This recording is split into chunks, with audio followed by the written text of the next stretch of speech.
I'm Anna, I'm Jessica. and this is the Paranoia Pair. My mom texted me on Sunday. She said, I'm watching a strange show, Ancient Aliens. I said, with the crazy hair guy.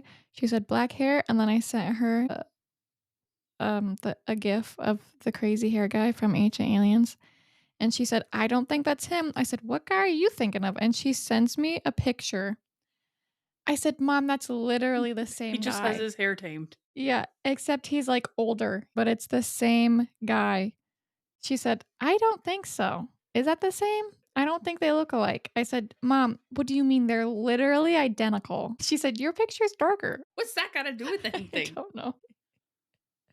He looks like Elon Musk kind of in that He one. does kind of look like Elon Musk. Like a hairier. A crazy Elon Musk. Yeah. Okay. Jessica picked this episode. I think I'm going to do the alien one next week for Eric. I think his name is Eric. Cut that out. Cut that out. Cut that out. We're doxing this man that I don't know. Eric works at state. His social security number is 999723. His credit card number is. Save that one for us. Yeah. Okay. Yogurt Okay. shop murders. Yes, the yogurt shop murders. So on December 6th, 1991, in the city of Austin, Texas, 4 teenage girls, 13-year-old Amy Ayers, 17-year-old Eliza Thomas, 17-year-old Jennifer Harbison, and Jennifer's 15-year-old sister Sarah were closing up the I Can't Believe It's Yogurt shop for the night. Jennifer and Elizabeth both worked there, but Sarah and her best friend Amy were just hanging out waiting for a ride home when the shop closed at 11 p.m. And sometime around midnight, a patrol officer noticed smoke rising from the strip mall. Firefighters came up to the scene expecting just like a small late night fire because I guess it was common for businesses to just leave their stoves on, which I thought it was weird. But what they found inside was nothing they were expecting.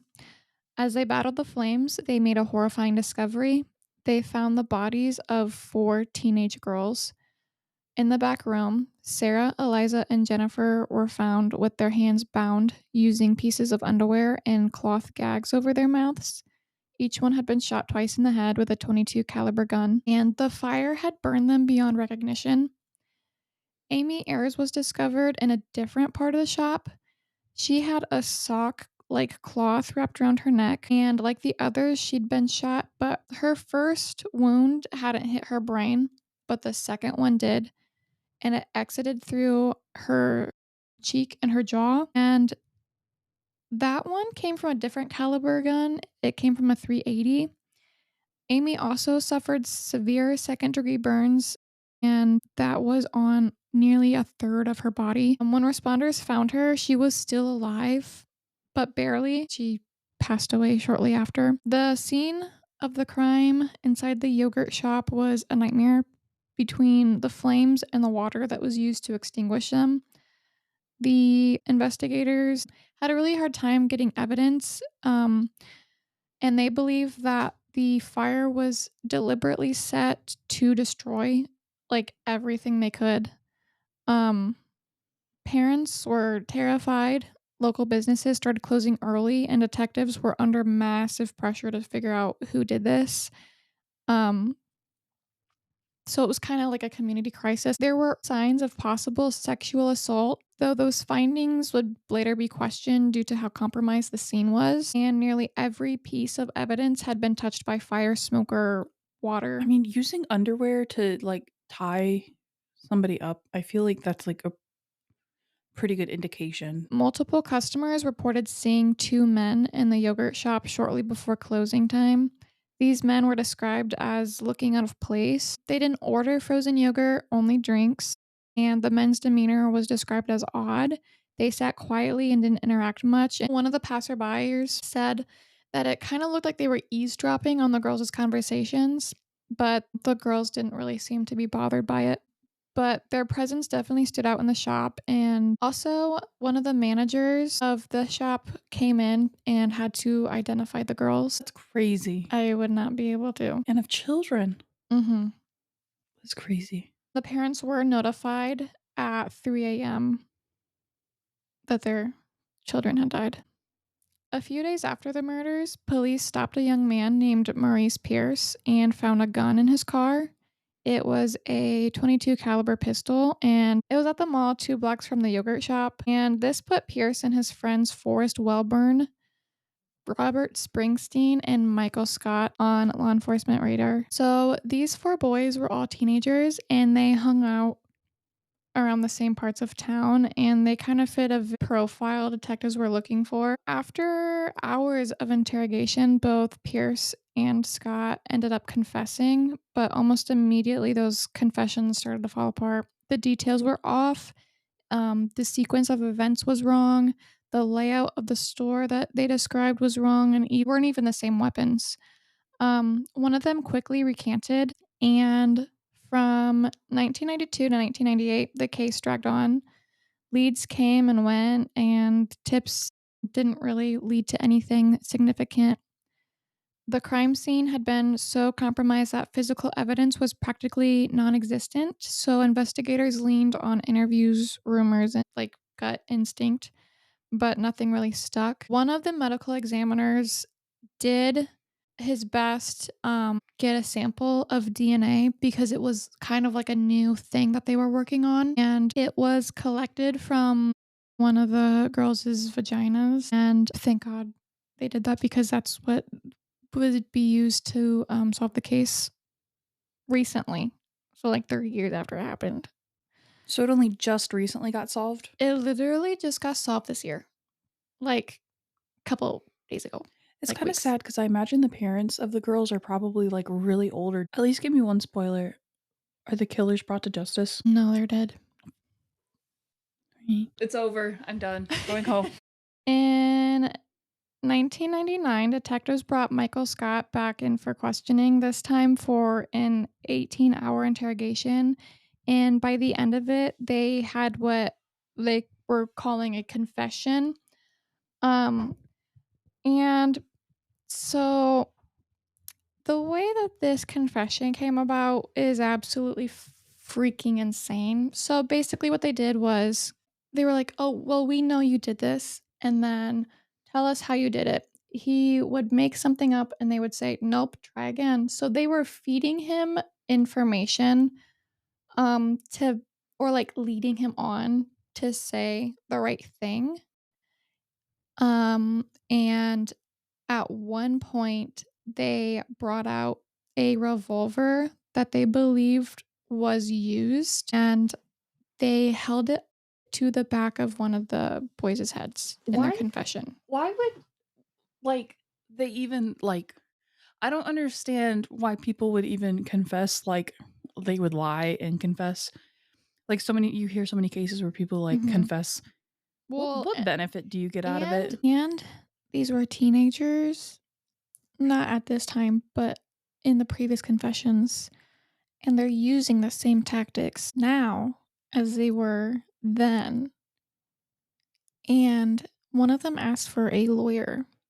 And so the police officers interrogating him walked out of the room, but they came back and started interrogating him again. But the police played it off as, well, we thought that he was just thinking about getting a lawyer. And not to mention, when they were getting interrogated, when they were teenagers, their parents were not present.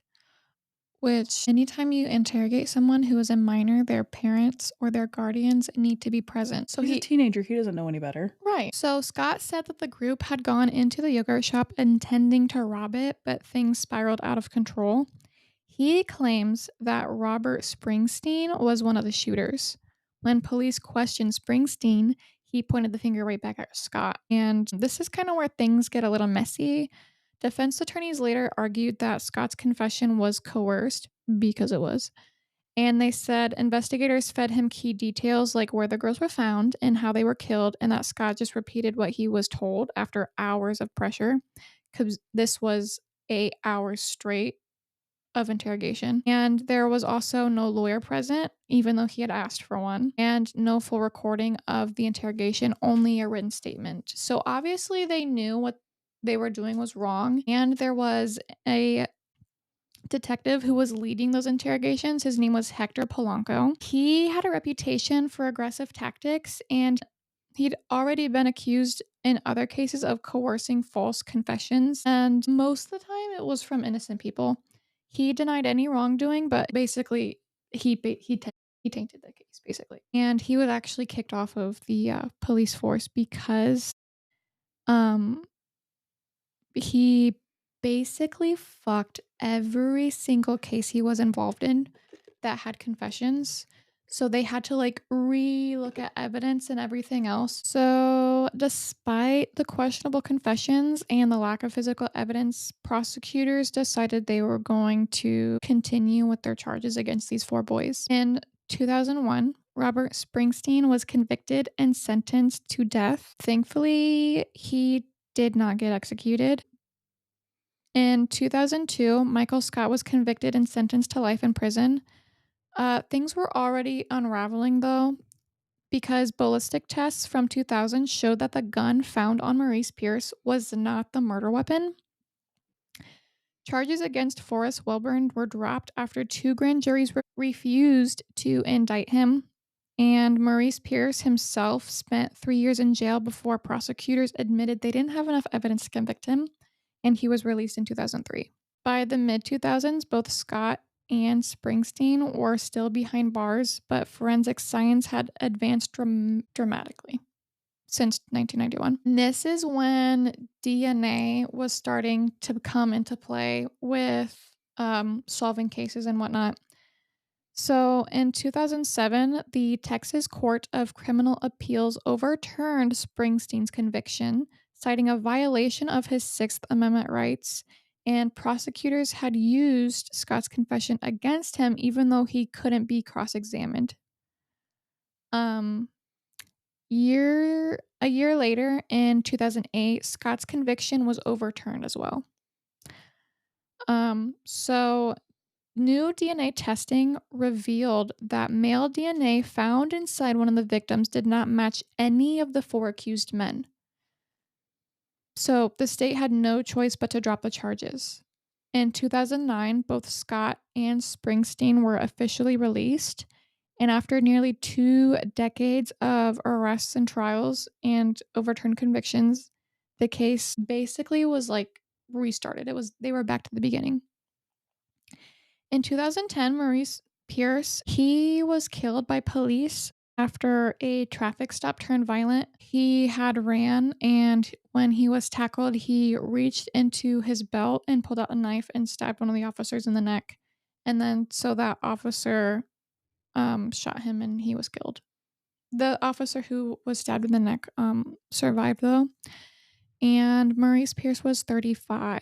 For years, the case sat. Every few years, it resurfaced in the media around anniversaries or new technological breakthroughs, but still there was no answers. It took over 30 years, countless investigators, and the rise of forensic genealogy to finally put a name to the unidentified DNA.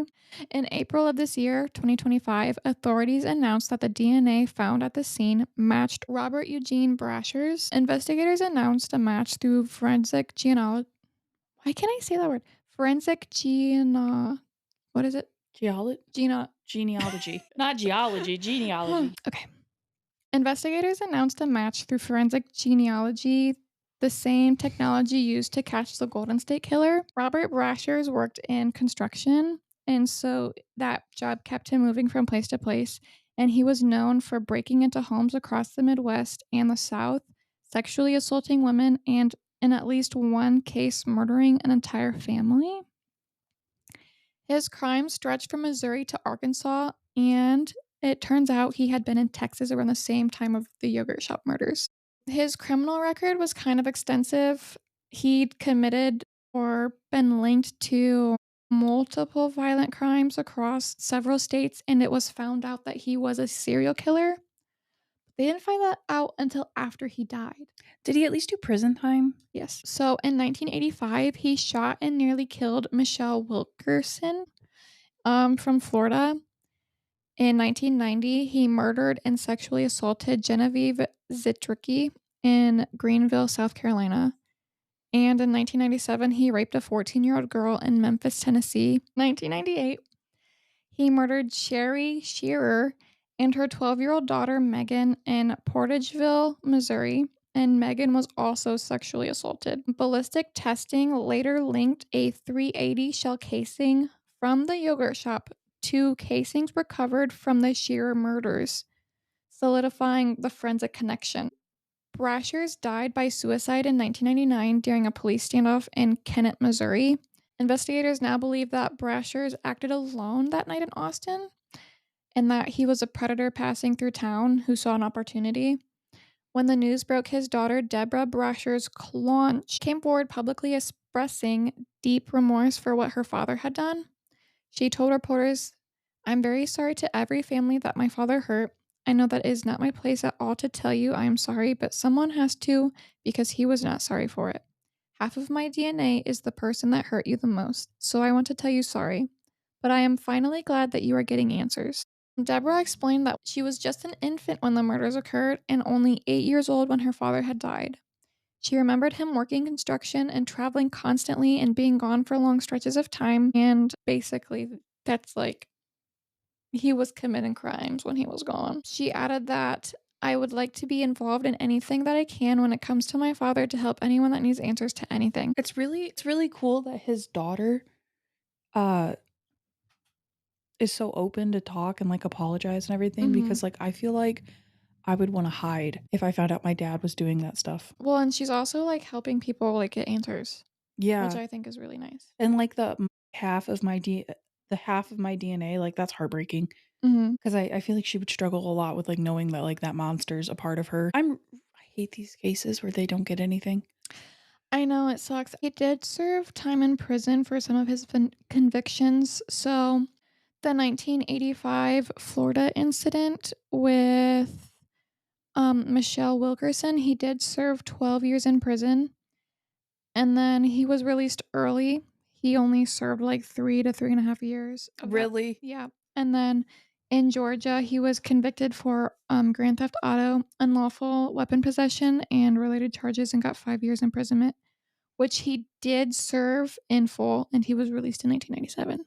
Of course. I also think it's insane that they had all of this stuff saying it wasn't these people. Like, some of the family members fully believed that these four boys were responsible, like, until it was named that, like, until just recently. Like, even in the documentary that came out on HBO, family members were like, "Oh, no, I fully believe these people did it." That's super sad. And I hate that he didn't serve any jail time for that.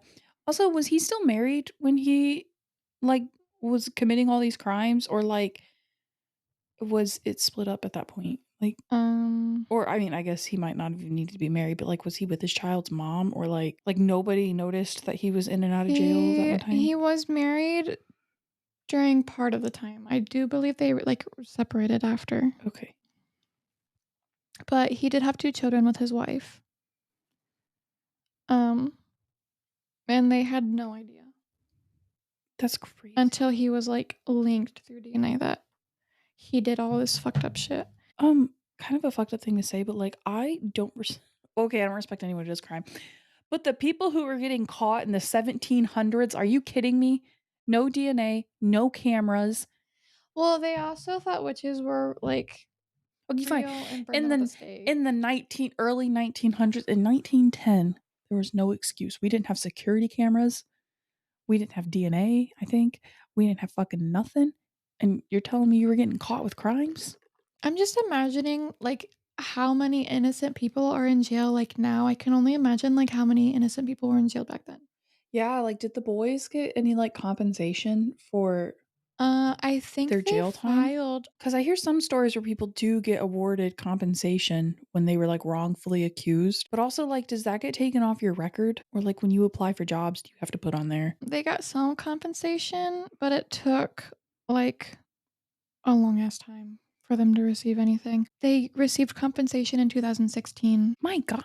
and they each both the boys, Springsteen and Scott, they received $780,000 in lump sum payments plus monthly annuities. Texas apparently compensates 80,000 per year of wrongful imprisonment, plus a lifetime of annuity benefits. But since Maurice Pierce and Forrest Welburn were not convicted of anything, they didn't get any compensation. Well, yeah, I mean, that makes sense because they didn't actually go to prison. I mean, they were in prison. Oh, they were? Yeah, I thought it Maurice. was just the two. They were in prison, but they none of the charges stuck. They dropped the charges against both people, but they did serve jail time. Okay. But since it wasn't like I don't remember. Like since they weren't convicted, they didn't get anything. Which I feel like they should still get compensation. Not as much, but Right. Apparently after he was named a suspect, Maurice Pierce. It basically ruined his life, I guess. Like he wasn't able to like hold a job or anything, and like everybody knew he was and thought that he was a killer. makes sense. Like, I'm not gonna hang around with someone who got convicted of Mhm. or like is being a And suspect yeah, for murder. Like, that's and rape. crazy. Yeah, no. But like, and like, what jobs are gonna want to hire you? Yeah.